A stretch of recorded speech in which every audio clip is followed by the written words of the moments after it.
السلام علیکم ورحمۃ اللہ وبرکاتہ۔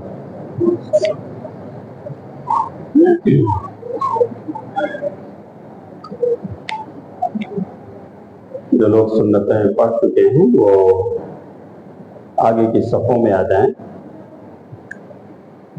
ان الحمد للہ نحمده ونستعینه ونستغفره ونعوذ باللہ من شرور انفسنا ومن سیئات اعمالنا من يهده الله فلا مضل له ومن يضلل فلا هادي له واشهد ان لا اله الا الله وحده لا شريك له واشهد ان محمدا عبده ورسوله يا ايها الذين امنوا اتقوا الله حق تقاته ولا تموتن الا وانتم مسلمون يا ايها الناس اتقوا ربكم الذي خلقكم من نفس واحده وخلق منها زوجها وبث منهما رجالا كثيرا ونساء واتقوا الله الذي تساءلون به والارحام ان الله كان عليكم رقيبا يا ايها الذين امنوا اتقوا الله وقولوا قولا سديدا يصلح لكم اعمالكم ويغفر لكم ذنوبكم ومن يطع الله ورسوله فقد فاز فوزا عظيما أما بعد فإن خير الحديث كتاب الله وخير الهدي هدي محمد صلى الله عليه وسلم وشر الأمور محدثاتها وكل محدثة بدعة وكل بدعة ضلالة وكل ضلالة في النار۔ قال الله تعالى في القرآن المجيد أعوذ بالله من الشيطان الرجيم بسم الله الرحمن الرحيم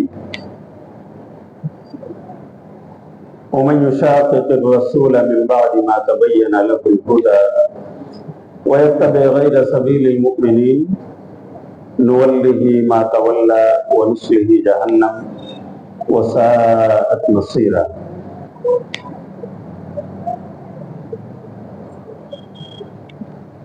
محترم حاضرین درس، دینی و ملی بھائیوں، قابل قدر بزرگوں، نوجوانوں، مسجد انس بن مالک گلبرگہ کرناٹک کے محترم مصلیوں، خواتین بھی ہیں، خواتین ہیں،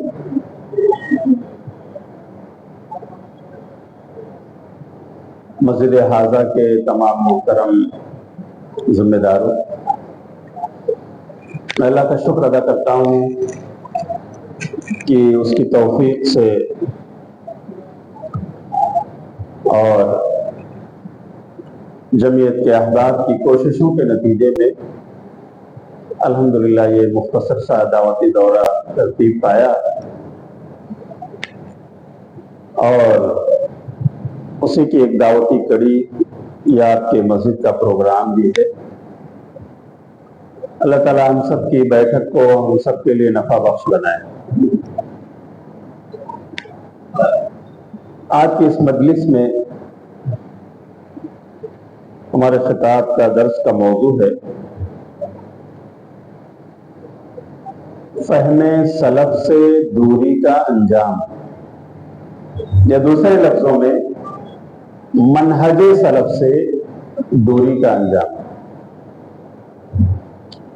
میرے بھائی یہ موضوع چھیڑنے کی ضرورت اس لیے پڑ رہی ہے کہ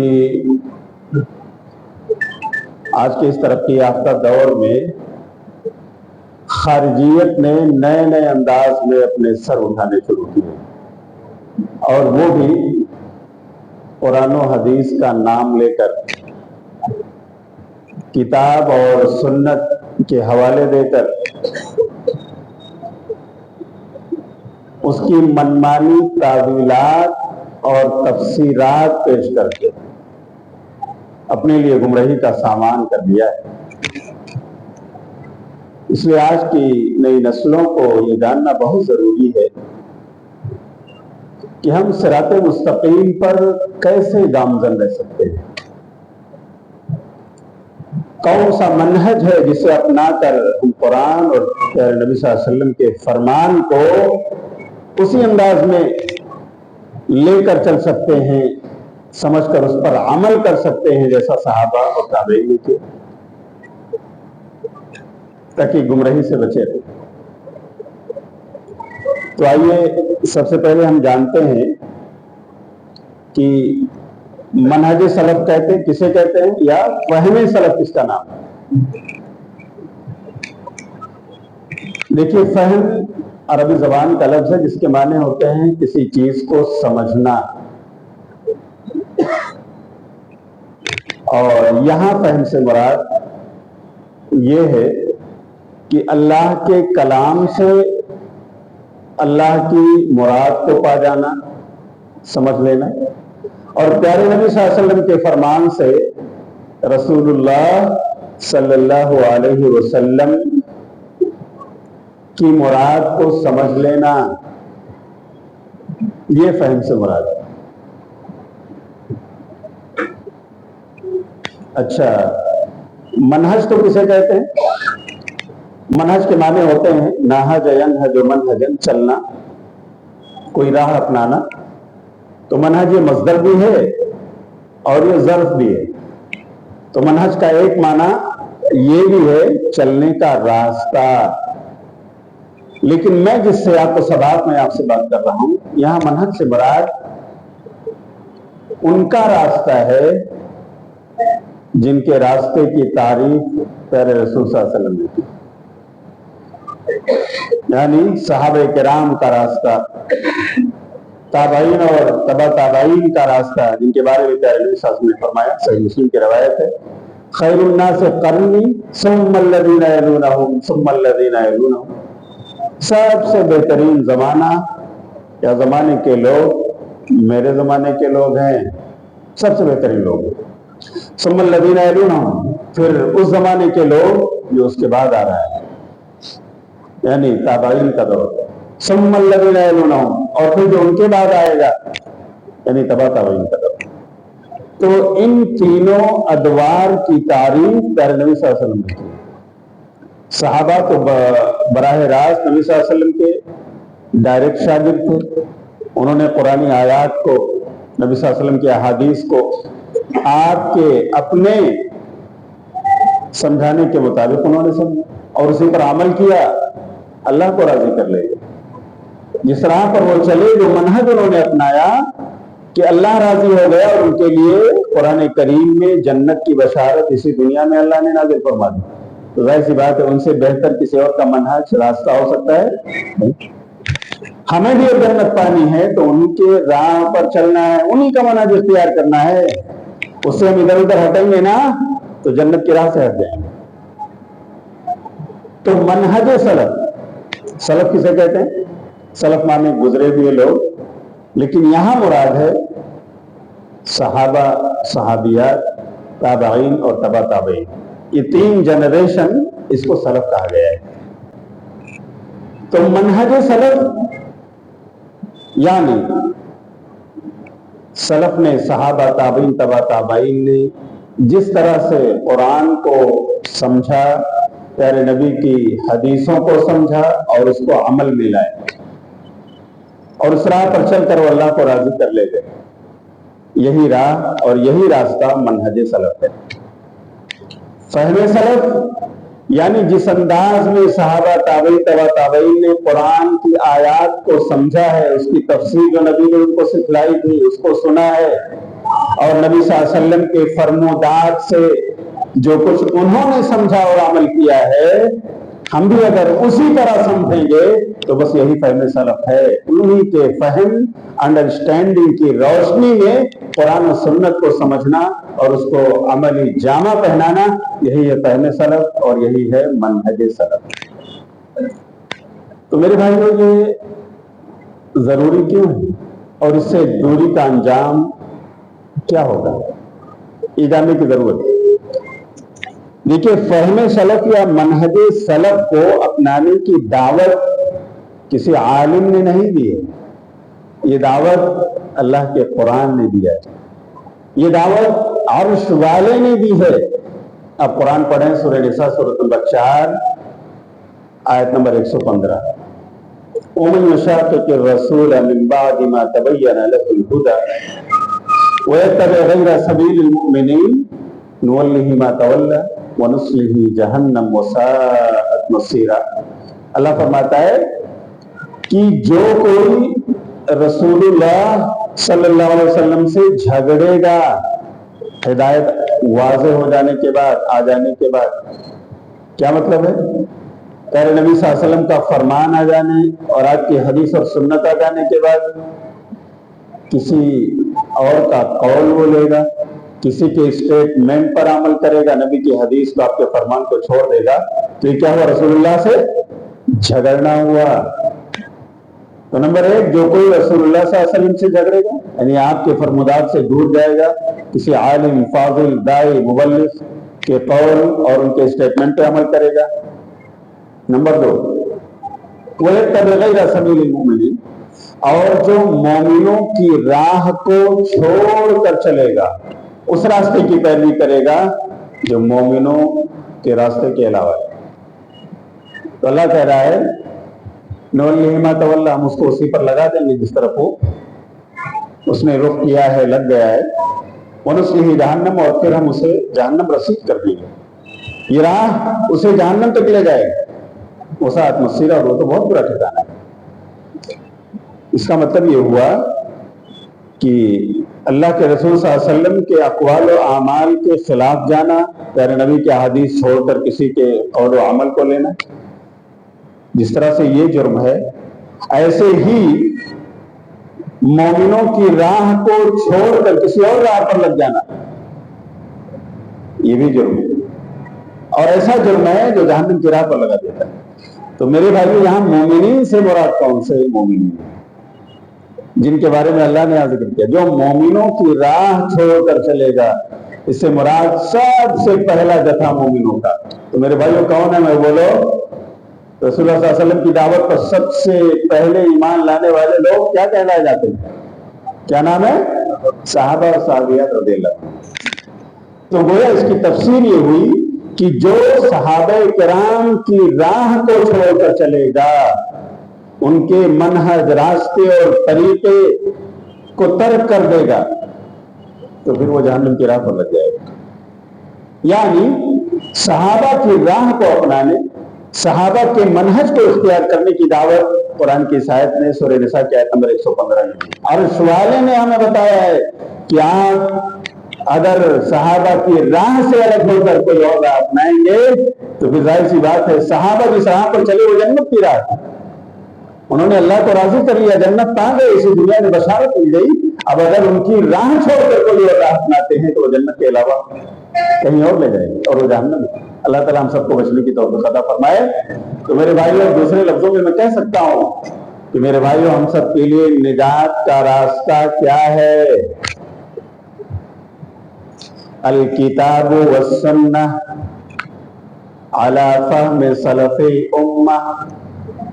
بڑی پیاری تعبیر کہ کتاب اور سنت یہ دونوں ہمارے لیے نجات کی راہ ہیں۔ کب؟ جب ہم ان کو صحابہ کی راہ پر چلتے ہوئے، صحابہ کی سمجھ کا سہارا لیتے ہوئے سمجھنے کی کوشش کریں گے اور پھر اس پر عمل کریں گے جو اس کا تقاضا ہے، تو انشاءاللہ ہم صراط مستقیم پر گامزن رہیں گے اور یہ کتاب و سنت ہمارے لیے نجات کا ذریعہ بنے رہیں گے۔ لیکن اگر صحابہ کا منہج ہم نے چھوڑ دیا، ان کی میتھڈولوجی ہم نے چھوڑ دی، ان کے انڈرسٹینڈنگ کو ہم نے میرے بھائیوں ترک کر دیا اور ہم نے خود سے اپنی تعویلیں، اپنی تفسیریں، اپنی من مانی میرے بھائیوں تعویلات ہم نے اگر پیش کرنا شروع کر دی تو پھر ہمیں گمراہی سے کوئی نہیں بچا سکتا۔ میں آپ سے پوچھتا ہوں، دور حاضر میں جو آپ مختلف جماعتیں دیکھ رہے ہیں نا، مسلمانوں کے ٹولے بٹے ہوئے، ان میں بہت ساری گمراہ جماعتیں آپ کے سامنے، ان کی گمراہی کا سبب کیا ہے؟ ساری جماعتیں نام لینے والی، کتاب و سنت، قرآن و حدیث، بولا ہے کہ نہیں میرے بھائی؟ کوئی بھی جماعت اس سے ہٹ کر اپنا تعارف نہیں کراتی ہے۔ سب سے پہلے ہم بھی کتاب و سنت کو ماننے والے، ہم بھی قرآن و حدیث کو گلے لگانے والے، تو سوال یہ ہے کہ گمراہی کے حصے میں کہاں سے آئی؟ یہی کتاب و سنت کا نام لینے والے لوگ مزاروں کے معتکف کیوں بن گئے؟ اہل قبور کو وسیلہ کیوں بنانا شروع کیا انہوں نے؟ وہاں پر چادریں کیوں چڑھائی جانے لگی؟ ان آسمانوں کا طواف کیوں انہوں نے شروع کیا؟ ان کے نام کی قربانی کیوں پیش کرنے لگے؟ یہ گمراہی ان کے حصے میں کہاں سے آئی؟ جب وہ بھی کتاب و سنت کا نام لیتے ہیں، وہ بھی قرآن و حدیث کا نام لیتے ہیں کہ ہم اسے ماننے والے ہیں، گمراہ کیوں ہو گئے؟ ایک سوال ہے، اس کا جواب یہ کہ میرے بھائیوں، کتاب و سنت کا نام تو لیا انہوں نے، لیکن صحابہ کی سمجھ سے دور چلے گئے۔ صحابہ اور تابعین کے انڈرسٹینڈنگ کو چھوڑ دیا انہوں نے اور من مانی تعویلات اور تفسیریں کرنے لگے، جس کی وجہ سے انہوں نے مختلف بدعت اور خرافات اور شرک کے دروازے کھول دیے اور گمراہی ان کے مقدر میں آئی۔ تو میرے بھائیوں، صحابہ کرام کا منہج ہم سب کے لیے حجت ہے، اور یہ حجت پیارے نبی صلی اللہ علیہ وسلم نے بھی قائم کی ہے۔ آپ پڑھیے جامع ترمذی 2676 نمبر کی حدیث ہے، علامہ البانی نے صحیح قرار دیا۔ آپ صلی اللہ علیہ وسلم نے اپنی زندگی میں پیشین گوئی کی تھی، کیا کہا تھا آپ نے؟ کہ میرے صحابہ سنو، انہ من یعش منکم بعدی فسیری اختلافا کثیرا، میرے بعد جو زندہ رہے گا اس دنیا میں، جس کی حیات رہے گی، بہت سارے اختلافات دیکھے گا۔ اور آج ہم دیکھ رہے ہیں، بولو بھائی، ہماری نظروں کے سامنے ہیں کہ نہیں؟ کتنے فرقے بن گئے اور بنتے چلے جا رہے ہیں۔ بہت زیادہ اختلافات ہوں گے جسے تم دیکھو گے، تو کیا کرنا ہے؟ ان فرقے بندیوں کا ساتھ دینا، ان کا سپورٹ کرنا۔ پیارے نبی صلی اللہ علیہ وسلم نے کیا ہدایت اور رہنمائی فرمائی ہے؟ ایسے اختلاف سے کیسے بچنا، فرقے بندیوں سے دور کیسے رہنا؟ تو علیکم بسنتی وسنت الخلفاء الراشدین المہدیین من بعدی۔ تو دیکھو میرے صحابہ، میری سنت کو لازم پکڑنا، اختلاف سے نکل جاؤ۔ میری حدیث ملی، میری سنت ملی، پکڑ لو مضبوطی سے، جکڑ لو دانتوں سے، اختلافات سے دور ہو جاؤ۔ اور اگر میری سنت میں وہ چیز نہ ملی تو سنت الخلفاء الراشدین المہدیین من بعدی، میرے بعد میرے خلفاء راشدین کی سنت، ابو بکر و عمر کی سنت، عثمان و علی رضی اللہ عنہم اجمعین کی سنت، میرے صحابہ کی سنت کو لازم پکڑنا۔ جہاں مل جائے، جس باب میں، جس چیپٹر میں، جس میدان اور فیلڈ میں صحابہ کی سنتیں جو مل جائیں، ان کا طریقہ اور راستہ مل جائے، اس سے بھی مضبوطی سے پکڑ لینا، دانتوں سے جگڑ لینا۔ وَإِيَّاكُمْ وَمُحْدَثَاتِ الْأُمُورِ، اور دیکھو نئی پیدا شدہ چیزوں سے بچنا۔ فَإِنَّ كُلَّ مُحْدَثَةٍ بِدْعَةٍ، اس لیے کہ ہر نئی پیدا شدہ چیز بدعت ہے، وَكُلَّ بِدْعَةٍ ضَلَالَةٍ، ہر بدعت گمراہی ہے، وَكُلُّ ضَلَالَةٍ فِي النَّارِ، اور ہر گمراہی کا ٹھکانہ کیا ہے؟ جہنم۔ کتنے واضح لفظوں میں نبی صلی اللہ علیہ وسلم نے صحابہ کرام کے منہج کی وکالت کی۔ آپ نے اختلافات سے نکلنے کا راستہ بتا دیا کہ میری سنت اور میرے صحابہ کی سنت، یہی تو اختلافات سے بچا سکتی ہے۔ تو آپ میرے بھائیوں، یہ عزم لے کر کے اٹھیں کہ ہم، اگر یہ قرآن ہمارے پاس، نبی کی سنتیں آج حدیثیں پرنٹڈ شکل میں ہمارے پاس موجود ہیں، ہم ان کو اسی انداز میں سمجھیں گے جیسے صحابہ نے سمجھا، ان کے منہج کو پکڑ کر چلیں گے، ان کی فہم اور انڈرسٹینڈنگ کا سہارا لے کر اسے سمجھیں گے، اور جس طرح سے وہ سمجھ کر ان آیات کو، ان احادیث کو وہ عمل کرتے ہوئے اس دنیا سے گئے ہیں کہ اللہ کو راضی کر گئے، اسی راہ پر، اسی میتھڈ پر ہم بھی چلیں گے تو انشاءاللہ وہ کامیابی جو صحابہ کرام رضی اللہ عنہم اجمعین کو ملی ہے، اللہ نے اپنی دیگر آیات میں عام مومنوں کے لیے وہی بشارت رکھی ہے، انشاءاللہ انہیں بھی اللہ جنت جیسی کامیابی نصیب فرمائے گا۔ اللہ ہم سب کو عطا فرمائے گا۔ اب میرے بھائیو، اگر ہم منہج سلف سے دور جاتے ہیں تو اس کا انجام کیا ہے؟ ایک جملے میں اگر میں کہوں تو اس کا نتیجہ اور انجام گمراہی ہے۔ صرف کتاب و سنت، کتاب و سنت، کتاب و سنت کا نام لیں گے اور منہج سلف چھوڑ دیں گے، فہم صحابہ سے دور ہو جائیں گے، تو پھر گمراہی ہمارے حصے میں آ جائے گی جیسے ان گمراہ فرقوں کے حصے میں آئی۔ آئیے مثال دے رہا ہوں، کس طرح لوگوں نے قرآن آیات کا سہارا لے کر اپنے گمراہ فرقے کی دلیل اسے بنائے۔ ہاں میرے بھائی، آپ نے خارجیت کا نام اس زمانے میں بار بار سنا ہے۔ یہ خوارج کب پیدا ہوئی؟ نبی صلی اللہ علیہ وسلم کے صحابہ کے دور میں پیدا ہوئی، حضرت علی اور معاویہ رضی اللہ عنہم کے زمانے میں پیدا ہوئی۔ وہ دور جب حضرت علی رضی اللہ تعالیٰ عنہ عثمان غنی رضی اللہ عنہ کی شہادت کے بعد خلیفہ بنائے گئے، اور وہی کچھ 4 سے 5 سال تک وہ رہے۔ اس بیچ میں معاویہ رضی اللہ تعالیٰ عنہ انہوں نے بیعت نہیں کیا، تو شرطیں ان کی تھی، حضرت رضی اللہ تعالیٰ عنہ اسے نہ مان سکے یا اسے پورا نہ کر سکے، تو بس دونوں گروپ میں آپسی جھڑپیں ہوتی رہی۔ بہت سارے صحابہ کرام بھی اس میں کام آئے، لیکن یہ تمام چیزیں جو ہوئی وہ ان کی اجتہادی غلطیوں کی بنیاد پر ہوں۔ وہ تو ایسی ہستیاں ہیں جن کے جنت کی بشارت اللہ نے قرآن میں سنائی، ہم انہیں ان کے ان اعمال پر کرٹیسائز کرنے کا حق نہیں رکھتے ہیں۔ اللہ نے انہیں معاف کیا ہوا ہے، ان کے لیے جنت کی بشارتیں اللہ نے قرآن میں سنا دی۔ ان جنرل صحابہ صحابیات ہم سب کا عقیدہ ہے کہ جو بھی نبی پر ایمان لائے، نبی کو دیکھا، نبی کے مشن کو لے کر چلتے رہے، اسی پر ان کی وفات ہوئی، تو وہ تمام صحابہ و صحابیات، مرد ہوں عورتیں، سب کے سب کیا ہیں؟ بولو، سب کے ساتھ جنتی۔ یہ ہمارا عقیدہ ہے۔ تو صحابہ کرام ہی کے دور میں پھر یہ ہوا کہ جب بہت زیادہ لوگوں کا خون رائگاں ہونے لگا، تو میرے بھائیو علی رضی اللہ تعالیٰ عنہ نے مسئلہ تحکیم سامنے رکھے اور کہا کہ معاویہ ہم حکم رکھ لیتے ہیں، میڈیٹر، اور بیٹھ کر معاملے کو حل کر لیتے ہیں۔ امت کا خون بڑا قیمتی ہے، بہت رہ گیا، آگے ہمیں اور اس کو روکنا ہے، نہیں بڑھانا۔ اچھا، جب مسئلہ تحکیم سامنے آیا کہ حکم بنانا ہے، تو بس وہی کوفہ کی سرزمین، وہیں سے کچھ لوگ نکلے اور حرورہ کے مقام پر جمع ہو گئے، حضرت علی رضی اللہ تعالیٰ عنہ کو لعن طعن کرنے لگے، امیر معاویہ کو برا بھلا کہنے لگے، اظہار براءت کرنے لگے، اور میرے بھائیوں خروج کر دیا انہوں نے کہ اب نہ علی نہ معاویہ، کسی کی بات ہمیں نہیں ماننی۔ انہوں نے تو اللہ کے علاوہ کو، قرآن کے علاوہ کو حکم بنا لیا، اور کہا دیکھو اے لوگوں، قرآن میں اللہ فرماتا ہے سورہ یوسف آیت نمبر 67، ان الحکم الا للہ، کہ حکم اور فیصلہ صرف اللہ کا، وہی مانا جائے۔ علی رضی اللہ تعالیٰ عنہ نے دوسرے لوگوں کو حکم بنا لیا جبکہ قرآن حکم ہمارے سامنے موجود ہے۔ اب ہم ان کی بات نہیں مانیں گے، ان کی اطاعت نہیں کریں گے، نعوذ باللہ من ذلک۔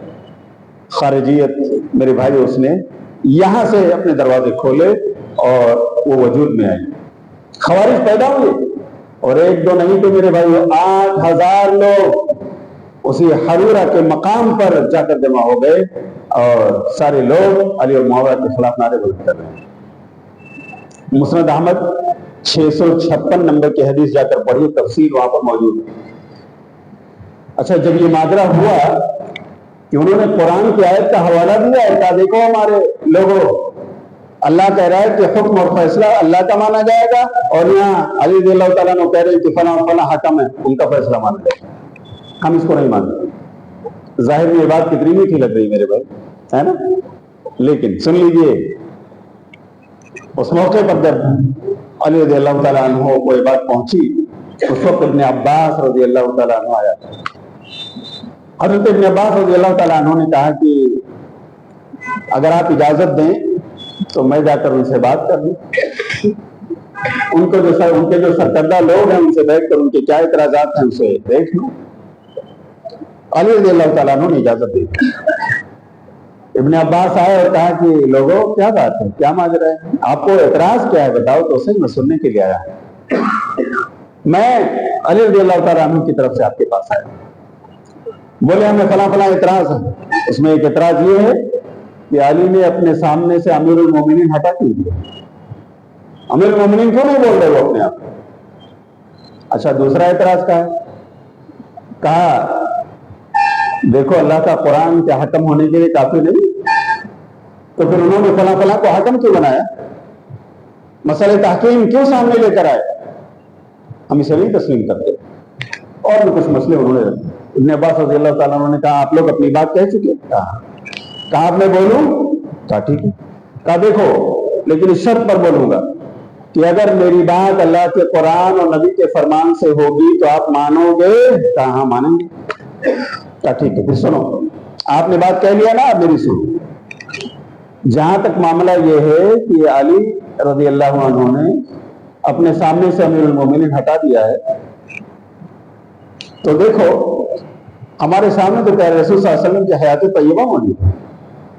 صلح حدیبیہ کے موقع پر آپ جو صلح نامہ لکھوا رہے تھے اور ہم سب اس کو جانتے ہیں، تو اس موقع پر آپ نے لکھایا تھا من محمد رسول اللہ،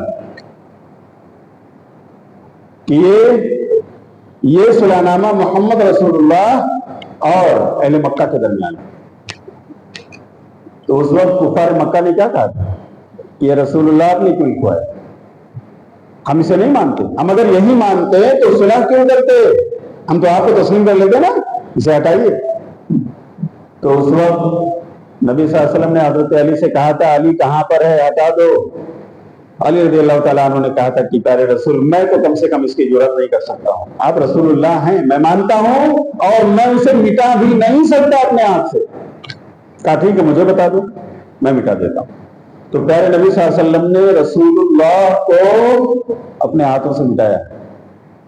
بولو بھائیو مٹایا کہ نہیں مٹایا؟ سب نے کہا ہاں مٹایا۔ لیکن آپ رسول اللہ تھے کہ نہیں تھے؟ یقیناً تھے۔ تو رسول اللہ مٹ گیا طاقت سے، لیکن اللہ کے ہاں وہ رسول اللہ باقی تھے، ہمارے دلوں میں وہ رسول اللہ باقی تھے۔ بولو تھے کہ نہیں تھے؟ کہاں؟ تو بولے اگر پیارے نبی صلی اللہ علیہ وسلم ایسا کر سکتے ہیں تو پیارے نبی کا ایک ادنا صحابی اپنے سامنے سے اگر امیر المومنین کو ہٹا رہا ہے تو کیا وہ امیر المومنین نہیں رہا؟ کسی مصلحت کے تحت اس نے ہٹایا۔ بولے ہاں بات سمجھ میں آ گئی۔ کہا آپ کا جو دوسرا اعتراض ہے کہ انہوں نے حکم کیوں بنا دیا؟ قرآن جب حکم موجود ہے، اللہ کا فیصلہ چلے گا اور کسی کا نہیں۔ تو کہا سنو اس کا جواب میں اللہ کے قرآن سے آپ کو دیتا ہوں۔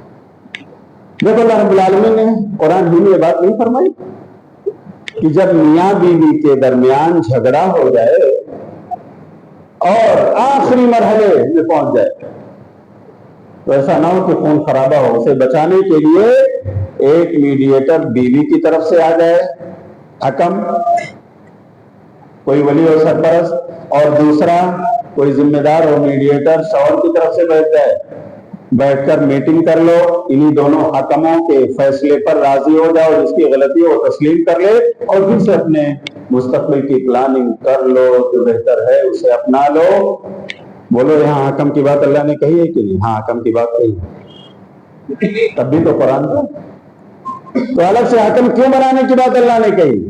اس لیے کہ میاں اور بیوی ان دونوں کی جانیں اللہ کے یہاں بڑی پیاری ہیں۔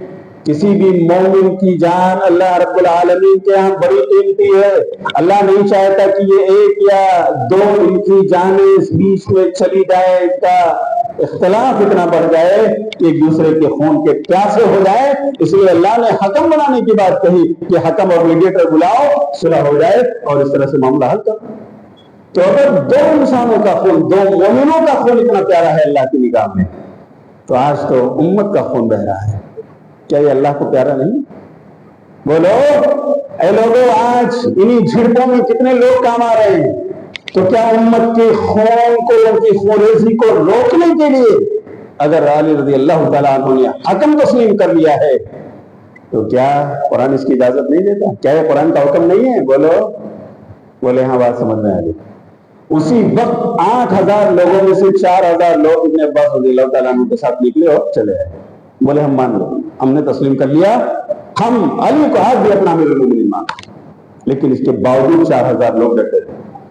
کچھ خطیب ان کے جو تقریریں کرتے رہے اور الحمد للہ حکم صرف اللہ کا چلے گا، فیصلہ صرف اسی کا مانا جائے گا، اسی آیت کو لے کر ان کو چلاتے رہے اور انہوں نے خروج کر لیا۔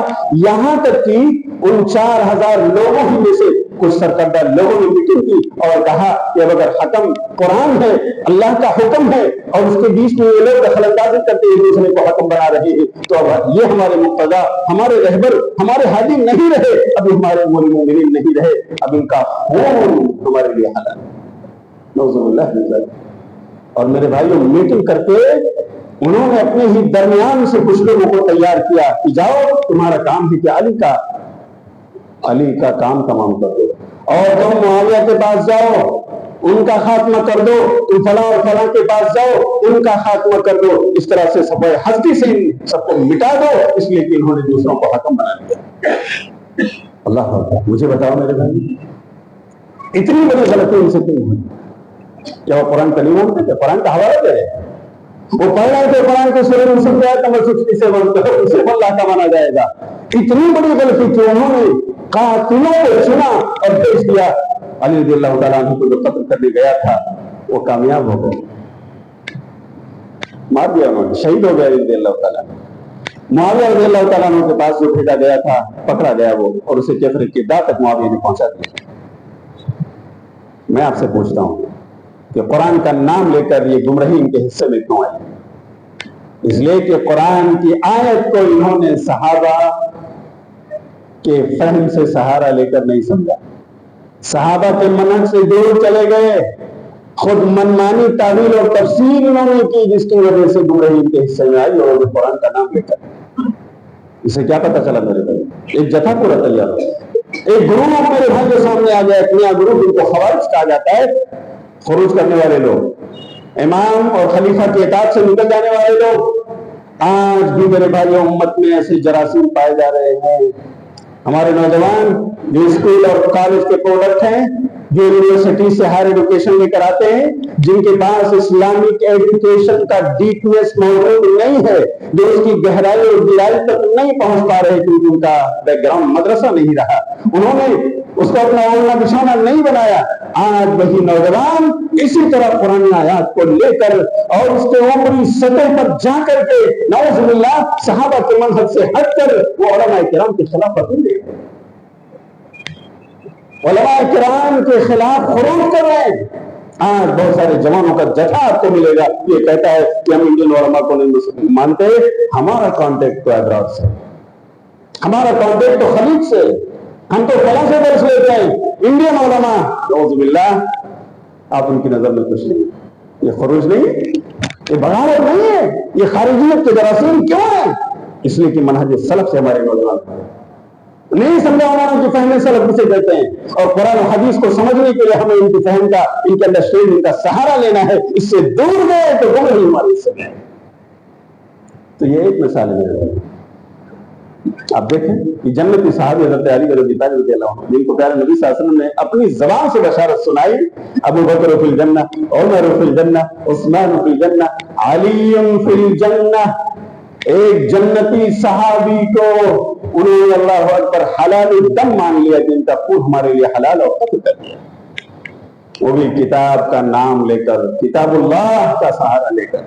اللہ تعالیٰ اسے خروج سے ہم سب کو، ہمارے نوجوانوں کو بچنے کی توفیق عطا فرمائے۔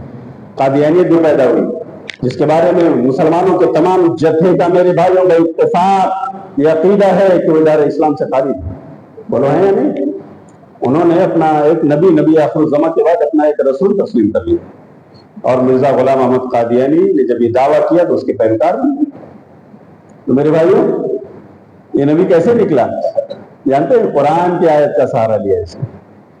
ہاں، العوام کالانعام کہا جاتا ہے کہ یہ عوام چوپایوں کی طرح، جس طرح ہانکو چاہو ہانک سکتے ہو، لے جاؤ بھگا سکتے ہو۔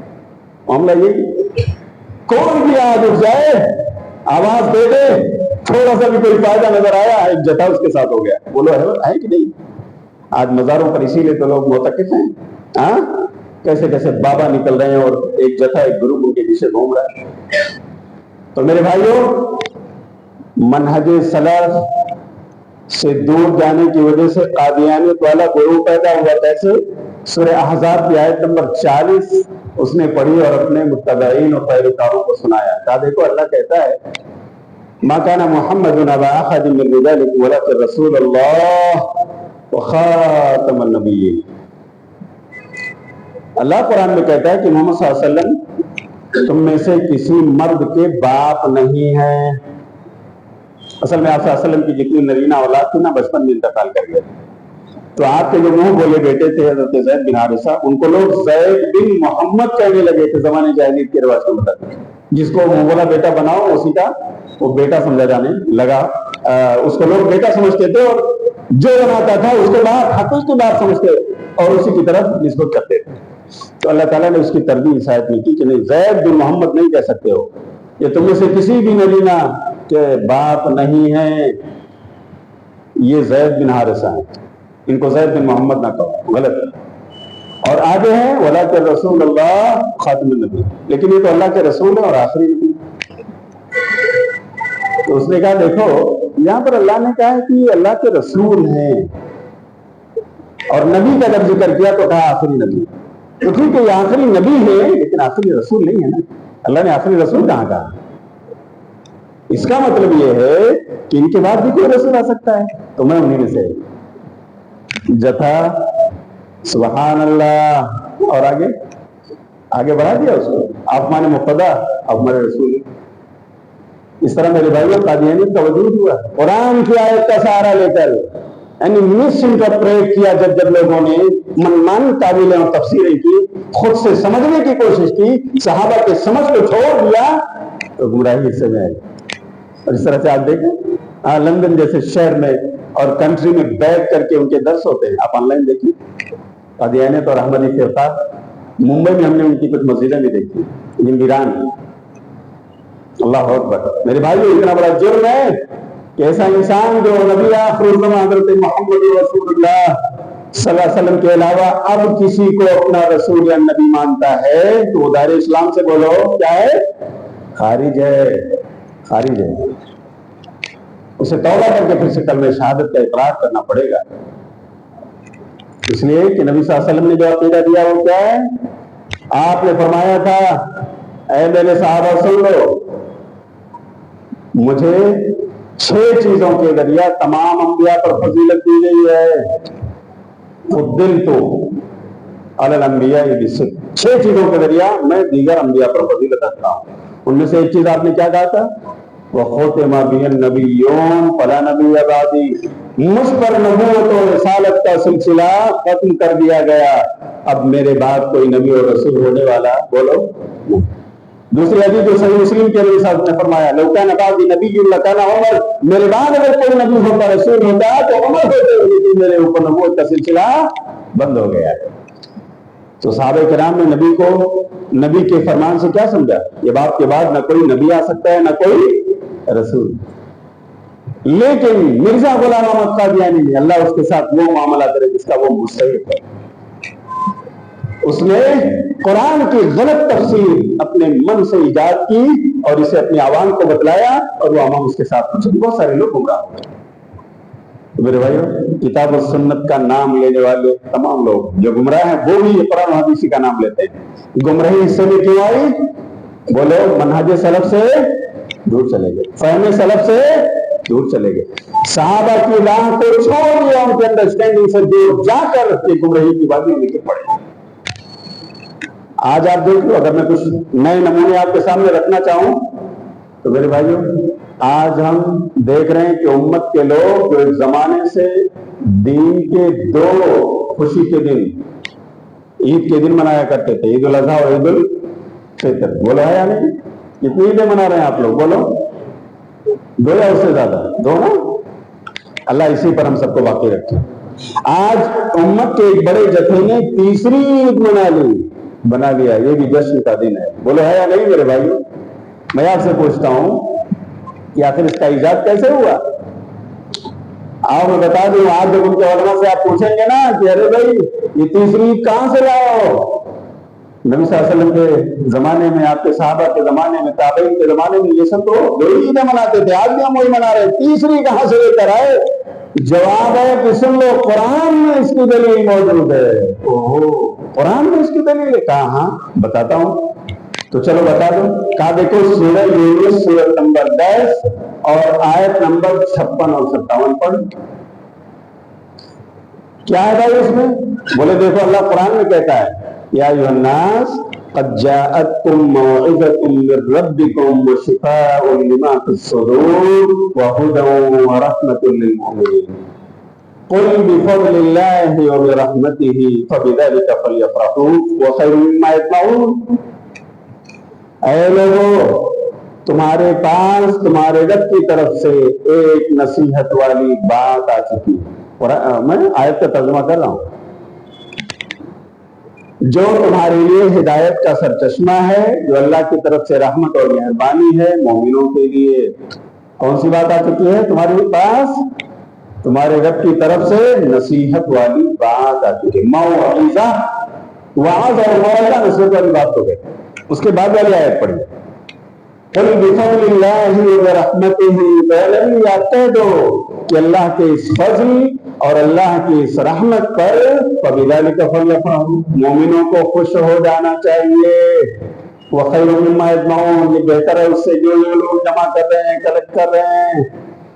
تو کہاں دلیل ہے بھائی عید میلاد کی؟ کہا دیکھو نا، اللہ کہہ رہا ہے کہ خوش ہو جانا چاہیے مومنوں کو، اور کس پہ؟ اللہ کے فضل اور اس کی رحمت پہ خوش ہو جانا چاہیے۔ تو بتاؤ، نبی کی پیدائش سے بڑا بھی کوئی فضل اللہ کا ہو سکتا ہے؟ اس سے بڑی رحمت مومنوں پر کوئی ہو سکتی ہے؟ تو عوام کہتی ہاں بڑی بات ہے۔ تو اسی لیے تو ہم عید میلاد منا رہے ہیں کہ اس کے بارے میں قرآن میں بتایا ہے۔ اوہو، دیکھا یہ تفسیر کہاں سے آئی؟ مارو گھٹنا پھوٹے سر۔ آؤ میں بتا رہا ہوں، آیت نمبر 57 پڑھ کر کے اپنی عوام کو بتا دیں کہ اللہ کے فضل اور اس کی رحمت کو خوش ہو جاؤ، تمہیں خوش ہونا چاہیے۔ تو ہم اسی لیے خوشی منا رہے ہیں، عید منا رہے ہیں، اس لیے کہ نبی کی پیدائش۔ لیکن اللہ نے کون سی بات کہی ہے جس کو اپنا فضل بتایا ہے، جس کو اپنی رحمت بتائی ہے؟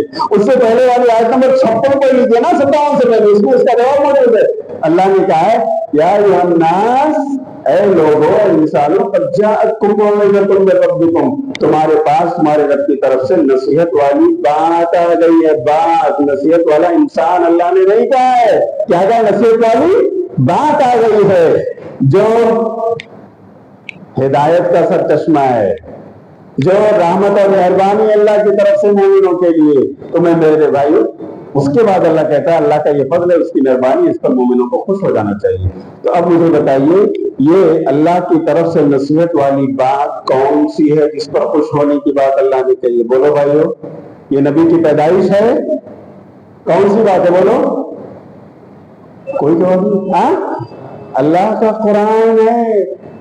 اللہ اپنے قرآن کے بارے میں کہہ رہا ہے لوگوں، تمہارے پاس رب کی طرف سے نصیحت والی بات آ گئی ہے جو ہدایت ہے۔ بولو ہدایت ہے کہ نہیں؟ کتنے لوگ قرآن پڑھتے ہیں مسٹیک ڈھونڈنے کے لیے، ہدایت مل جاتی ہے۔ کتنے سائنٹسٹ یورپ میں مسلمان ہے نا، کتاب ہدایت ہے، ہدی للمتقین ہے، ہدایت کا سب چشمہ ہے۔ اور یہ رحمت اور مہربانی اللہ کی طرف سے، اس نے ہم کو کتاب ہدایت قرآن جیسی کتاب ہم کو عطا فرما دی۔ اللہ کہہ رہا ہے اس کتاب کے ملنے پر جو اللہ کی رحمت ہے، جو اللہ کی مہربانی، اللہ کا فضل ہے، مومنوں تم خوش ہو جاؤ۔ اور لوگوں نے کیا بتا دیا کہ یہ نبی کی پیدائش، اس پہ خوش ہو جاؤ۔ اللہ اکبر۔ تو بولو، مارو گھٹنا پھوٹے سر ہوا کہ نہیں ہوا؟ ہاں، اللہ اکبر۔ اب میں آپ سے پوچھتا ہوں، قرآن کا نام لے کر، کتاب اللہ کا نام لے کر عید میلاد منایا جا رہا ہے، درست ہے میرے بھائیو؟ بولو درست ہے؟ نہیں نا، مس انٹرپریٹ کیا گیا قرآن۔ اور بھی کچھ دلیلیں، لیکن میں آپ کو قرآن کی آیت کا حوالہ دے کر سورہ یونس آیت نمبر 56 اور 57 یہ بات بتا رہا ہوں کہ دیکھو کس طرح سے اپنی بدعتوں کو ریوانس دینے کے لیے، اس کے جواز کا دروازہ کھولنے کے لیے، جائز بجانے کے لیے قرآن کا نام لے لیا گیا، اور بس پوری جماعت اس طرف میرے بھائی پہ پڑی، بیٹی گنگا میں ہاتھ دھونے لگے۔ اللہ اکبر۔ اور میں آپ سے پوچھتا ہوں، اس طرح سے گمراہی ان کے حصے میں آئی کہ نہیں آئی؟ میں مانتا ہوں کہ لوگ نبی سے محبت کرتے ہیں، اظہار محبت میں ایسا کر رہے ہیں، لیکن اس محبت کے اظہار کا ڈائریکشن صحیح ہے؟ ڈائریکشن غلط ہے۔ نبی سے محبت کا اظہار ویسے کرنا ہے جیسے پیارے نبی کے جانثار قربانی دینے والے صحابہ نے کیا، لیکن صحابہ میں سے کسی نے عید میلاد منایا؟ کسی کو نبی نے بتایا کہ دیکھو قرآن کی جو آیت ہے اس میں عید میلاد کا ذکر ہے؟ بولو بھائیو، قرآن جس پہ اتر رہا ہے، جو مفسر اعظم ہے، مفسر اول ہے اس قرآن کا، وہ مفسر اعظم نہیں بتاتا کہ اس کا مطلب عید میلاد، اور آج کا عالم دین، آج کا مولوی کہتا ہے دیکھو عید میلاد کی دلیل کہاں ہے؟ بولو قرآن میں۔ تسلیم کرنے جیسی چیز ہے، ماننے جیسی چیز ہے بھائیو، بولو گمراہی کیسے آئی؟ آخر وہ بھی تو قرآن کو مانتے، کہاں سے یہ گمراہی ان کے حصے میں آئی؟ بولو بھائیو، جواب تو ملنا چاہیے نا۔ فہم سلف، فہم صحابہ کو چھوڑا، بولو چھوڑا کہ نہیں چھوڑا؟ صحابہ نے تو یہی سمجھا تھا کہ اس میں قرآن کے اترنے پر اللہ نے بشارت سنائی ہے کہ اللہ کا فضل ہے، اس کی مہربانی، اس پہ خوش ہو جاؤ. اور مفسر اعظم نے یہ بات سنائی، اسی لیے پورے صحابہ کی جماعت نے کبھی بھی نہ اپنا برتھ ڈے منایا اور نہ پیارے رسول صلی اللہ علیہ وسلم کا برتھ ڈے کبھی منایا، نہ خود نبی صلی اللہ علیہ وسلم نے اپنی زندگی جو 23 سال آپ کی نبوت کی زندگی ہے کبھی بھی میرے بھائیو اپنا میلاد منایا؟ بولو نہیں نا.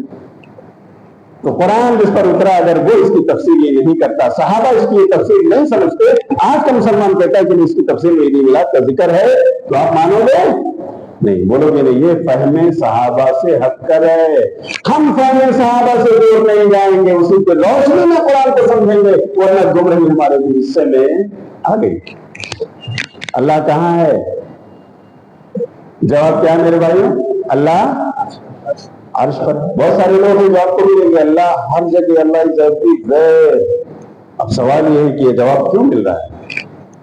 ہاں اب دیکھو، اللہ نے قرآن میں فرما دیا، سورہ طٰہٰ کی آیت نمبر 5 پڑھی، الرحمن علی العرش استوی. رحمان عرش پر مستوی، عرش پر مستوی ہے. کیسے؟ جیسے اس کی شان کے لیے لائق اور زیبا ہے، جیسا اس کی عظمت کے لیے لائق اور زیبا ہے. اللہ تعالیٰ اس انداز میں مستوی ہے، ہم یہ مانتے ہیں. کیسے مستوی ہے ہم نہیں جانتے. اللہ نے جتنا بتلا دیا اس پر ایمان و عقیدہ ہے کہ اللہ عرش پر ہے، لیکن کیسے بیٹھا ہوا ہے عرش پر ہمیں اس کے بارے میں نہ رسول نے بتلایا اور نہ قرآن نے بتلایا. اس لیے وہاں پر ہم خاموش ہیں. کچھ لوگوں نے کہا کہ ارے اگر ہم کہتے ہیں اللہ عرش پر بیٹھا ہوا ہے تو پھر تو ہم جیسا ہو گیا، جیسے ہم کرسی پہ بیٹھتے ہیں. نعوذ باللہ من ذالک. یہ آپ کا فطور ہے. آپ قرآن کو ویسے سمجھو جیسے صحابہ نے سمجھا، ویسے سمجھو جیسے اللہ کے رسول نے صحابہ کو سمجھایا.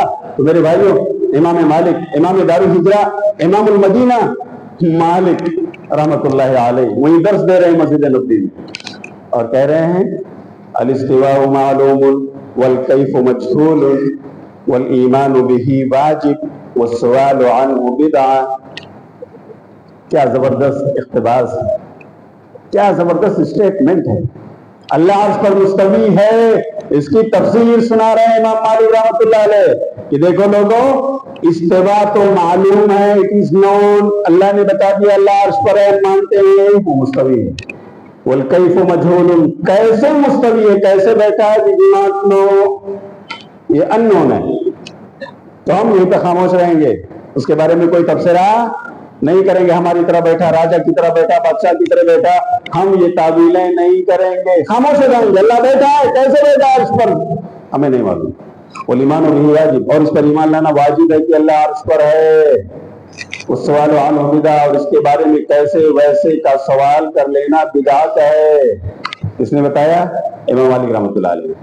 تو میرے بھائیوں، نبی صلی اللہ علیہ وسلم نے چونکہ یہی درس دیا تھا صحابہ کو. آئیے صحیح مسلم کے میں حدیث سناتا ہوں، 573 نمبر کی حدیث ہے غالباً، کہ ایک بار نبی صلی اللہ علیہ وسلم گزر رہے تھے، جا رہے ہیں، حضرت ابو مسعود انصاری رضی اللہ تعالیٰ عنہ صحابی رسول. تو آپ صلی اللہ علیہ وسلم نے دیکھا کہ ابو مسعود انصاری کی ایک لونڈی ہے اور اسے وہ مار رہے ہیں، اسے ضد و خوف کر رہے ہیں.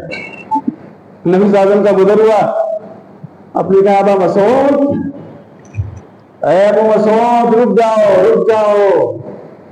ابو مسعود نے دیکھا کہ تو پیارے رسول ہیں، اللہ اکبر، میں سزا دے رہا ہوں اس کی. رک گئے، وہ کھڑے ہو گئے. نبی صلی اللہ علیہ وسلم آئے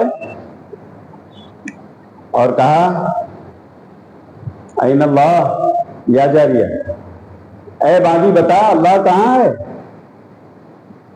تو وہ لونڈی جس کو مار رہے تھے ابو مسعود نا، وہ جواب دیتی ہے اللہ السماء، اللہ آسمانوں میں. ومن انا، اے جاریہ اے باندھی بتا میں کون ہوں. انت رسول اللہ، آپ اللہ کے رسول. آپ صلی اللہ علیہ وسلم یہ دونوں جواب سن کر اتنا خوش ہوتے ہیں. آپ کہتے ہیں ابا مسعود اعتقها فانها مؤمنہ، یہ باندھی بنا کر رکھے ہو نا، اسے آزاد کر دو، یہ تو مومنہ ہے، یہ ایمان والی ہے. ابو مسعود آزاد کر دو. اللہ اکبر. اس جواب سے اس باندھی کی آزادی ہو گئی، یہ اس کی ضمانت بن گئی. اللہ کے رسول اتنے زیادہ خوش ہوئے. اللہ عرش پر ہے بتا رہی ہے، اللہ آسمانوں میں ہے یہ بتا رہی ہے. اور آج ہمارے زمانے کا مسلمان کہتا ہے اللہ فی کل مکان، اللہ is everywhere. Bathroom washroom غلاظتیں سب جگہ آپ نے پہنچا دیا. تو میرے بھائی سن لو، اللہ کہاں ہے کا جواب صحیح کیا ہے بولو؟ صحابہ کے انڈرسٹینڈنگ کیا تھی؟ اللہ عرش پر ہے، یہی آپ نے عقیدہ دیا ہے. لیکن اللہ ہر جگہ اپنے علم کے ساتھ، ہر جگہ اللہ کی قدرت اور اس کی بادشاہت ہے، ہر جگہ اللہ کی نالج ہے، اس کے علم سے اس کی قدرت سے کوئی بھی چیز باہر جا سکتی بولو؟ ہم بند کمرے میں ہوں تو بھی اللہ دیکھ رہا ہے، اللہ کا علم ہے ہمارے بارے میں.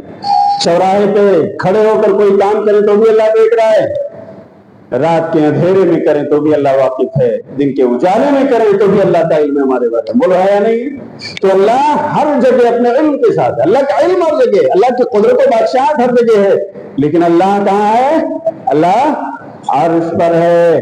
یہی عقیدہ صحابہ نے دیا ہے. قرآن کریم نے یہی کہا، یا معاشر الجن والانس ان استطعتم ان تنفذوا من اقطار السماوات والارض فانفذوا لا تنفذوا الا بسلطان. اے جن و انس کی جماعت، اگر تم چاہتے ہو کہ آسمان اور زمین کی سرحدوں کو چھلانگ کر تم کہیں اور چلے جاؤ تو جاؤ، تمہیں چھوٹ ہے، لیکن تم نہیں جا سکتے. ہر جگہ اللہ کی بادشاہ، جہاں جاؤ گے اللہ کی سلطنت ہے. اللہ اکبر. تو میرے بھائیوں، یہ عقیدہ ہمیں قرآن نے دیا. لیکن لوگ اس عقیدے کے علاوہ دوسرا عقیدہ کیوں رکھ رہے ہیں؟ کیونکہ فہم سلف سے، منہج سلف سے، منہج صحابہ سے دور چلے گئے. ایک آخری بات میں ذکر کر دوں. دیکھو کہا جا رہا ہے نا کہ اہل حدیث بھائی، ہمارے سلفی بھائی کہتے ہیں کہ ڈائریکٹ اللہ سے مانگو. ارے دیکھو نا، ان کی مسجدیں جو بنی ہیں بغیر پلر کے بنی ہیں کیا؟ یہ چھتوں پہ جانے کے لیے سیڑھی نہیں بناتے کیا؟ ذرا پوچھو ہی سے. تو وسیلہ اگر ان کی چھت پہ جانے کے لیے موجود ہے تو یہ اللہ کے یہاں بغیر وسیلے کے چلے جائیں گے؟ وسیلہ پکڑنا ہے، اسی لیے ہم پکڑتے ہیں. اور دیکھو اللہ تعالیٰ قرآن میں کہتا ہے، کہتے ہیں سورہ مائدہ کی آیت نمبر 35 پڑھیے. اللہ کہتا ہے، یا ایھا الذین آمنوا اتقوا اللہ وابتغوا الیہ الوسیلہ. اے ایمان لانے والو، اللہ سے ڈرو، اللہ کا تقوی اپناؤ اور اللہ کی طرف وسیلہ تلاش کرو، وسیلہ پکڑو. دیکھو نا قرآن میں اللہ کہہ رہا ہے وسیلہ پکڑو. یہ ہمارے اہل حدیث بھائی، ہمارے پڑوسی کہہ رہے ہیں بغیر وسیلے.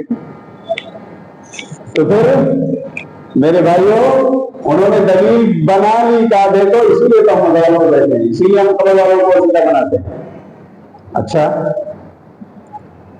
تو اس آیت کی تفسیر یہی کہ قبر والوں کو وسیلہ بنایا جائے؟ عام میرے بھائیوں نہیں، یہ ان کی تفسیر ہے. نبی اور صحابہ کی تفسیر کیا ہے؟ آئیے میں آپ کو سناتا ہوں. نبی صلی اللہ علیہ وسلم نے فرمایا، صحیح بخاری کی روایت، کہ جو انسان مؤذن کے کلمات کو دہرائے، اس کا جواب دے، مؤذن کا جواب، اذان کا جواب، اور اذان کا جواب دینے کے بعد درود پڑھ لے، اور درود کے بعد یہ دعا پڑھ لے، اللہم رب هذه الدعوة التامة والصلاة القائمة آت محمدا الوسيلة والفضيلة وابعثه مقاما محمودا الذي وعدته. جو یہ دعا پڑھ لے، حلت له شفاعت، قیامت کے دن میں میری شفاعت اسے نصیب ہوگی، میری شفاعت کا حقدار بن جائے گا. تو اس دعا میں کیا ہے میرے بھائیو؟ اللہم رب هذه الدعوة التامة، اے اللہ جو رب ہے اس مکمل ترین دعا کا، آج دعوت التامة والصلاة القائمة، اور قائم ہونے والی نماز کا جو رب ہے، اے اللہ آت محمد، تو محمد صلی اللہ علیہ وسلم کو عطا کر دے، الوسیلۃ والفضیلہ، اللہ وسیلہ جو مقام ہے عطا فرما دے، اور فضیلہ عطا فرما دے. وسیلہ یہ وہی وسیلہ ہے جس کا ذکر اللہ نے قرآن میں کیا، وابتغوا الیہ الوسیلہ. جی، تو جو یہ وسیلہ مانگے گا پیارے رسول کے لیے، تو اللہ قیامت کے دن پیارے نبی کی شفاعت اسے نصیب فرما دے. وَبَعَثْتُ مَقَامًا مَحْمُودًا الَّذِي وَعَدتَّهُ، اور اللہ تو اپنے نبی کو مقام محمود عطا فرما دے قیامت کے دن، جس کا تو نے ان سے وعدہ کیا ہے. اس دعا کا ترجمہ ہے. تو پہلی بات میرے بھائیو، جس وسیلے کا ذکر قرآن کی سورہ مائدہ آیت نمبر 35 میں ہے، وہ اصل میں یہ وسیلہ ہے جس کی بات نبی نے اس دعا میں کی ہے کہ جو یہ وسیلہ میرے لیے باندھے گا قیامت کے دنوں میری شفاعت کا اخبار ہوگا۔ چلو یہ تفسیر نبی کی رہی۔ آپ کی تفسیر تھوڑی دیر کے لیے مان لیتے ہیں، فردسے کا فاضو میں چلو آپ کے کہنے کے مطابق اللہ کہہ رہا ہے لوگوں اللہ کی طرف وسیلہ بناؤ، وسیلہ پکڑو، تو یہ دلیل کہاں ہے کہ ان مردوں کو یا اس دنیا سے چلے جانے والے اہل قبور کو وسیلہ بناؤ؟ یہ کہاں میرے دلیل؟ لاؤ کوئی دلیل پیارے نبی صلی اللہ علیہ وسلم کی حدیث سے۔ پیارے نبی نے تو یہ کہا تھا اپنی وفات سے پہلے جب ہوش میں آئے تو کہا میری صحابہ کو بلاؤ، اسامہ، صحابہ آ گئے تو آپ نے کیا کہا تھا؟ جو وصیت آپ نے کی تھی، لعن اللہ الیہود لعن اللہ الیہود والنصارى اتخذوا قبور انبیائہم مساجد، اللہ کی لعنت ہو یہودیوں پر، عیسائیوں پر، انہوں نے اپنے انبیاء کی قبروں کو سجدہ گاہ بنا لیا، اسی پر جم کر بیٹھ گئے، سجدہ کرنے لگے۔ یا دوسرا معنی ہے کہ وہاں مسجدیں بنا دی، قبروں پر مسجدیں بنا دی، تو یہاں اللہ کے رسول لعنت بھیجے، کیوں؟ تاکہ اے میرے صحابہ دیکھو میری وفات کے بعد میرے قبر کے ساتھ ایسا سلوک نہ کرنا۔ جو لوگ کر رہے ہیں آ کر قبروں پر بیٹھ کر ان کو وسیلہ بناتے اور مانتے سجدہ کر رہے ہیں، ان کو خوش کرنے کی، اعوذ باللہ باللہ، تو نبی نے تو اسے ڈرایا میرے بھائی۔ تو کون سے وسیلہ کی بات؟ چلو مانتے ہیں کہ اس سے مراد وسیلہ پکڑنا ہے، کون سا وسیلہ؟ آؤ نبی اور صحابہ سے سیکھ لیتے ہیں۔ نبی صلی اللہ علیہ وسلم نے کچھ وسیلہ سکھایا ہے اپنے امتیوں کو، وہ وسیلہ بنانے کی اجازت ہے شریعت میں۔ وہ 3 طرح کے وسیلے ہیں، کتنے ہیں میرے بھائی بولو؟ یہ بتا دیتا ہوں، اسی پر انشاءاللہ تفصیل ختم۔ نمبر 1، اللہ کے بہترین جو اس نے نام اپنے لیے چنے ہیں، یا اس کے پیارے رسول نے جو اللہ کے لیے نام چنے ہیں نا، اسماء اور صفات، ان ناموں کا وسیلہ اللہ کو لیا جا سکتا ہے کہ اللہ غفور ہے، اللہ غفار ہے، اللہ ہم تیری صفت غفاریت اور غفوریت کا واسطہ تجھے دیتے ہیں، اللہ ہم گنہگاروں کو بخش دے، اللہ تو رحمان ہے، رحیم ہے، اللہ تیری صفت رحمت کا وسیلہ اور واسطہ تجھے دیتے ہیں، اللہ ہم کمزور مسلمانوں کو سلام کرنا۔ ہم یہ کہہ سکتے ہیں اللہ کے ناموں کا وسیلہ اس کی بڑائی اور کبریائی بیان کرتے ہیں، یہ جائز ہے نا۔ نبی صلی اللہ علیہ وسلم نے فضالہ بن عبید کو جامع ترمذی میں ہے جو انہوں نے بیان کیا روایت کہ جب دعا مانگنے والے صحابی کو آپ نے دیکھا کہ انہوں نے ہاتھ اٹھایا اور مانگنے لگے، اللہ تو دے دے، اللہ تو نواز دے، اللہ تو معاف کر دے، اللہ تو کشادہ روزی عطا فرما دے، وغیرہ وغیرہ، تو نبی نے ان کو بلایا اور کہا میرے صحابی دعا مانگنے کو بڑی جلدی کیا آپ نے؟ کہا کیسے مانگو اللہ کے رسول؟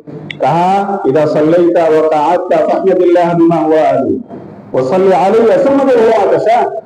میرے صحابی جب نماز پڑھ لو نا اچھی طرح بیٹھ جاؤ، ذکر و اذکار کرنے کے بعد، جو ذکر و اذکار ہیں نماز کے بعد وہ کرنے کے بعد جب اچھی طرح بیٹھ جاؤ اور جب تم دعا کرنے لگو ہاتھ اٹھاؤ تو سب سے پہلے فاحمد اللہ بما هو اهله، اللہ کی حمد و ثنا بیان کرو، اس کی بڑائی اور کبریائی، اس کے اسماء و صفات کا ذکر، اس کے ایٹریبیوٹس کا حوالہ، اللہ کے حمد و ثنا بیان کرنے کے بعد وصلی علیہ مجھ پر ضرور پڑھو، وہ جو قرآن وہ جو نماز میں پڑھتے تھے نبی ابراہیم، ثم ادعو ما تشاء، پھر جو چاہو اللہ سے مانگو اللہ دے۔ تو نبی صلی اللہ علیہ وسلم نے سکھایا کہ اللہ کے ناموں کا وسیلہ دے، اللہ کی بڑائی کی بیان بیان کرو، یہ جائز ہے۔ نمبر 2، کون سا وسیلہ؟ اپنے نیک اعمال جو ہم کرتے ہیں اس کا واسطہ اور وسیلہ اللہ کون دے سکتے ہیں؟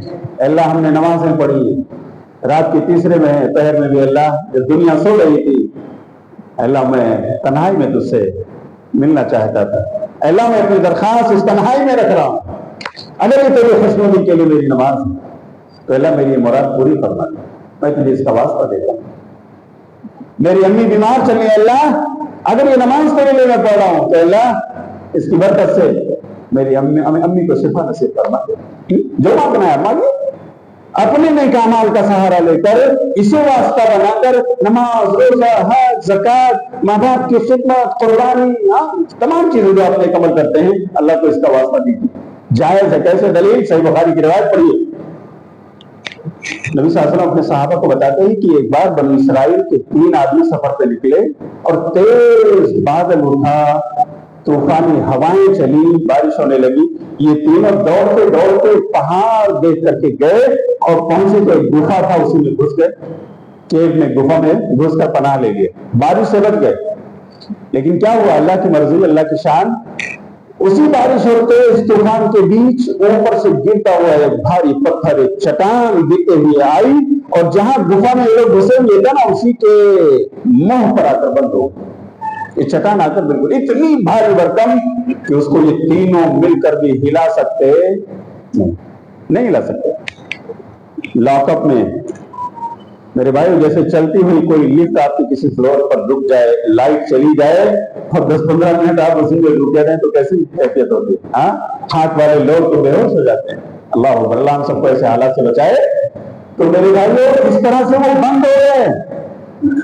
ایسے میں کس کو پکار سکتے تھے؟ کس کا سہارا لیا انہوں نے؟ اپنی نیک اعمال کا سہارا لیا. ان تینوں میں سے ہر ایک نے اپنے اعمال کا سہارا لے کر اللہ سے دعا کی. ایک کا واقعہ بتا دیتا ہوں میں کہ ایک نے کہا اللہ میں بکریاں چراتا تھا، اللہ میں تجھے اپنے اس نیک عمل کا واسطہ دیتا ہوں کہ میں ایک دن بکریاں چراتے ہوئے دودھ نکل گیا.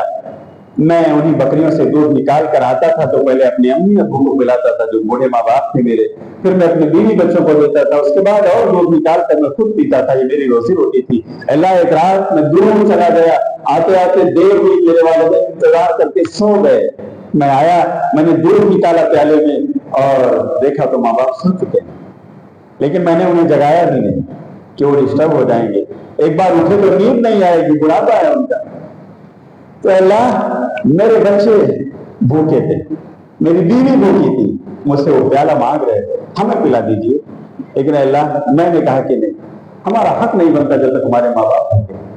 تو اللہ میں نے یہ پیالہ اپنے بچوں کو نہیں دیا، اپنی بیوی کو نہیں دیا، میں نے خود نہیں دیا. یہ پیالہ لے کر میں اپنے ماں باپ کے سینے کھڑا ہو گیا کہ جب میرے ماں باپ اپنی فطری نیند سے اٹھیں گے جاگیں گے تب میں انہیں پلاؤں گا، اس کے بعد آپ کا ہمارا حق بنتا ہے ہم پیئیں گے. اللہ جب رات کے تیسرے پہر میں میرے ماں باپ خود سے جاگے ہیں، میں نے یہ پیالہ انہیں دیا ہے اور دودھ شکم سے ہو کر انہوں نے پی لیا ہے. اس کے بعد اللہ رات بھر میرے بچے تڑپتے تھے، میری بیوی مانگتی، میں خود بھوکا رہا، اللہ میں نے نہیں پیا نہ بچوں کو پیا. میرے ماں باپ جب سیراب ہو گئے تب میں نے پیا، میری بیوی میرے بچوں نے پیا ہے. اللہ اگر یہ نہیں کمل میں نے تیرے لیے کیا ہے تجھے خوش کرنے کے لیے، تو اللہ اس کی برکت سے تو اس کو کھسکا دے، ہٹا دے اللہ، ہم لوگ نکل جائیں. تو بس اللہ تعالیٰ نے تھوڑا سا اس کو ہٹا دیا، کھسک گئی وہ چٹان، لیکن ابھی نکل نہیں سکتے تھے. آکسیجن آنا شروع ہو گئی، ہوا پاس ہونے لگی، وینٹیلیشن ہو گئی. دوسرے نے اپنے نیک عمل کو یاد کیا اور اللہ کو واسطہ دیا، اللہ میں یہ نیک عمل تیرے حوالے کرتا ہوں، تجھے اس کا واسطہ دیتا ہوں، اگر میں نے تیرے لیے کیا ہے اللہ تو اس کو ہٹا دے. پھر تھوڑا اور رکھ گیا وہ پتھر، لیکن ابھی پوری طرح نکلنے کا راستہ نہیں. تیسرے نے اپنے نیک عمل کو یاد کیا. واقعی قابل عبرت حدیث ہے، وہ کسی موقع پہ میرے بھائی علماء سے سن لیجیے گا. ایک حدیث پورا خطبہ جمعہ ہے یہ تینوں واقعات جو میں نے ایک واقعہ آپ کو بیان کیا تاکہ وقت لمبا نہ ہو. تیسرے نے جب اپنے نیک عمل کا وسیلہ اللہ کو دے کر دعا مانگی تو اللہ تعالیٰ نے اس پتھر کو ہٹا دیا اور نکلنے کا راستہ پوری طرح سے بن گیا، تینوں نکل آئے. پیارے نبی نے یہ واقعہ بنو اسرائیل کے لوگوں کا ہے، اپنے صحابہ سے بیان کیا. میرے بھائیوں کیوں؟ What is the moral of the story? تاکہ میرے صحابہ تمہیں بھی اگر اپنی زندگی میں ایسے حالات آئے تو تم اللہ کو وسیلہ دے سکتے ہو، واسطہ دے سکتے ہو. کس چیز کا؟ اپنے بولو اپنے نیک اعمال کا وسیلہ اور واسطہ دو. اللہ صحابہ نے کیا میرے بھائی. اسی طرح ایک تیسری چیز جس کا وسیلہ ہم دے سکتے ہیں، کیا ہے وہ اس دنیا میں چلتے پھرتے زندہ نیک آدمی کی دعا کا وسیلہ. ہم کہہ سکتے ہیں کہ بھائی دعا کرو بیمار ہوں اللہ تعالیٰ مجھے شفا نصیب فرمائے، ہاں دعا کرو میری امی بیمار ہے ان کا آپریشن ہونے والا اللہ تعالیٰ اسے کامیاب فرمائے. بولو بھائی ہم کہتے ہیں کہ نہیں زندہ لوگوں سے. اور ہاں امام صاحب کے پاس کتنی پرچیاں آتی ہیں جمعہ کو کہ شیخ صاحب اعلان کر دیجئے ہمارے ابا کے ساتھ ایسا ہوا، آپریشن ہونے والا ہے، اللہ تعالیٰ انہیں شفا کلی نصیب فرمائے. امام صاحب اعلان کرتے ہیں، پوری مسجد دعا کرتے ہیں ان کے لیے. بولو کرتے ہیں کہ نہیں میرے بھائی؟ تو زندہ آدمی کی دعا کا وسیلہ کیا مطلب ہوا؟ جو مردہ ہے اس دنیا سے جا چکا ہے دوسری دنیا میں، قبر کی دنیا میں، ہم اس کو وسیلہ بنا سکتے؟ بولو نہیں بنا سکتے. اسی لیے عمر بن خطاب رضی اللہ تعالیٰ عنہ کے زمانے میں جب قحط سالی پڑتی ہے، بارش ہونا بند ہو جاتی ہے، قحط آ جاتا ہے اور جانور پانی کے بنا تڑپنے اور بلکنے لگتے ہیں، لوگوں کے لیے جو پانی کی کمی ہو جاتی ہے، تو میرے بھائی عمر بن خطاب رضی اللہ تعالیٰ عنہ کے زمانے خلافت میں جہاں دار الخلافہ ان کا مدینہ ہے، کیپٹل سٹی ہے، جہاں پہ نبی صلی اللہ علیہ وسلم کی قبر ہے، عمر بن خطاب چاہتے تو وہیں جا کر کہہ دیتے اللہ کے رسول سے، ہاں ٹھیک ہے، آپ سے عظیم ہستی کون ہے؟ ان کو وسیلہ بنا دیتے کہ اللہ کے رسول ہم آئے آپ کے پاس، آج بارش برسانے کی بات اللہ سے کر لیجیے، ہم آپ کو وسیلہ بناتے ہیں، یا اللہ ہم تجھ کو تیرے نبی کا واسطہ وسیلہ دیتے ہیں، لیکن نہیں، عمر بن خطاب رضی اللہ تعالیٰ عنہ کہاں گئے؟ قبر رسول پر نہیں گئے تو نبی صلی اللہ علیہ وسلم کے چچا عباس کے پاس گئے، کہا چچا عباس چلو نماز پڑھتے ہیں، دعا مانگتے ہیں، قحط سالی ہے، بھوکمری ہے، لوگ پانی کے بنا تڑپ رہے، ہمارے جانور مر رہے ہیں، نبی صلی اللہ علیہ وسلم جو ہمارے درمیان تھے تو ہم ان کو وسیلہ اور واسطہ بناتے، تمہارے نبی اللہ سے دعا مانگتے تھے، بارش ہوتی تھی، ابھی ہمارے رسول اس دنیا میں نہیں ہیں، دوسری دنیا میں جا چکے، انتقال کر چکے، منتقل ہو گئے ہیں دار پانی سے دار برزخ میں، میں آپ کے پاس آیا ہوں، آپ حیات ہے، زندہ ہیں، آپ نبی کے پیارے چچا ہیں، چلیے آپ دعا کروا دیجیے، آپ دعا کروا دیجیے، تو عباس رضی اللہ تعالیٰ عنہ کرتے گئے، اور اس طرح سے میرے بھائی اس وقت بارش کے لیے دعا مانگی گئی۔ تو مجھے بتاؤ یہ واقعہ کیا بتاتا ہے، یہ حدیث کیا بتاتی ہے؟ قبر والوں کا وسیلہ لینا جائز ہے؟ بولو بھائیو، جائز ہے؟ نہیں، اگر جائز ہوگا تو عمر بن خطاب رضی اللہ تعالیٰ عنہ جیسا صحابی رسول جو ہر موقع پر نبی کی شان میں تھوڑی بھی ہونے والی گستاخی کے لیے اپنی تلوار نکالتا تھا، میان سے باہر کر کے کہتا تھا اللہ کے رسول اجازت اس کی گردن اڑا دو، وہ عمر نبی کے قبر پہ ہی جاتا ہے رضی اللہ عنہ، وہ آپ کے چچا عباس کے پاس جو زندہ تھے ان کے پاس۔ تو میرے بھائیوں، لوگوں نے اہل قبور کو وسیلہ بنانے کی ریت اور رواج رسم ایجاد کر لی اور کہا قرآن میں ہے وسیلہ پکڑو، وسیلہ بناؤ، تو میرے بھائیوں یہ گمراہی کیوں آئی ان کے حصے؟ قبروں پر کیوں جا کر بیٹھ گئے لوگ؟ اور ایک بڑا جتھا ان کے ساتھ جا کر کے قبروں کا منہ ٹل گیا، چادریں چلانے لگا، قوالیاں ہونے لگی، میرے بھائیوں انہی قبروں کے نام پر قربانیاں کی جانے لگی، جانور وغیرہ کیے جانے لگے، اور انہی کے قبروں کا توان بھی آج جتھا کا توان بنا رہا ہے۔ یہ سب کیوں ہے؟ قرآن کی غلط تفسیر و تشریح کے نتیجے میں، منہج سلف، فہم سلف چھوٹنے کے نتیجے میں، اگر صحابہ کی راہ پر یہ لوگ رہتے، صحابہ کے سمجھنے کی طرح قرآن کو سمجھتے تو اللہ کے قسم یہ گمراہ بولو نہیں ہوتے۔ صحابہ کے منہج سے دور چلے گئے، فہم صحابہ کو چھوڑ دیا، آج قبروں پر جڑے بیٹھے۔ اللہ تعالیٰ ہم سب کو اس کھلے ہوئے شرک سے بچنے کی توفیق عطا فرمائے، آمین۔ اسی پر اتفاق کرتا ہوں، اللہ سے دعا ہے جو باتیں اس میں خیر کی بھلائی کی، اللہ ہم سب کو اس پر عمل کی توفیق عطا فرما، یہ سب تیری طرف سے، اور اللہ اگر اس میں کوئی خامی کوتاہی ہے، زبان کی لغزش و لرزش ہے تو اللہ مجھے معاف فرما دے، سب میرے نفس کی طرف سے۔ اللہ جتنے لوگ یہاں حاضر ہیں جنہوں نے اپنے وقت کی قربانی دی ہے، اللہ تیرا کلام تیرے رسول کا ذکر سننے کے لیے بیٹھے ہوئے ہیں، اللہ تعالیٰ اس مجلس کو ان کے لیے نفع بخش بنا، دنیا اور آخرت کے لیے اللہ نفع بخش بنا دے، اللہ ان کی جائز مرادیں اللہ تعالیٰ کو پوری فرما دے۔ اللہ رب العالمین ان میں سے جو لوگ قرض دار ہیں، اللہ تو ان کے قرض کو چکانے کی سبیل پیدا فرما دے، اللہ جو لوگ بیمار ہیں، مریض ہیں، اللہ تو ان کے ساتھ عافیت کا معاملہ فرما، اللہ جو لوگ توحید سے دور ہیں، شرک کی وادیوں میں اللہ جا گرے ہیں، اللہ انہیں اپنی زندگی میں ہی شرک سے توبہ کی توفیق عطا فرما دے۔ جو لوگ مسجدوں سے دور ہیں، نمازوں سے دور ہیں، اللہ تعالیٰ مسجدوں سے اور نمازوں سے محبت ان کے دلوں میں پیدا فرما دے اور انہیں قائم کرنے کی توفیق عطا کر دے۔ اللہ جب تک ہمیں اس دنیا میں قائم رکھ، ایمان اور توحید پر، نبی کی سنتوں کو قائم رکھ، اے اللہ ہمیں کا حیات اسی پر استقامت نصیب فرما، اور خاتمہ کو اللہ تیری توحید پر ہو۔ وآخر دعوانا ان الحمدللہ رب العالمین۔ السلام علیکم ورحمۃ اللہ وبرکاتہ۔ آپ سب کا بہت بہت شکریہ۔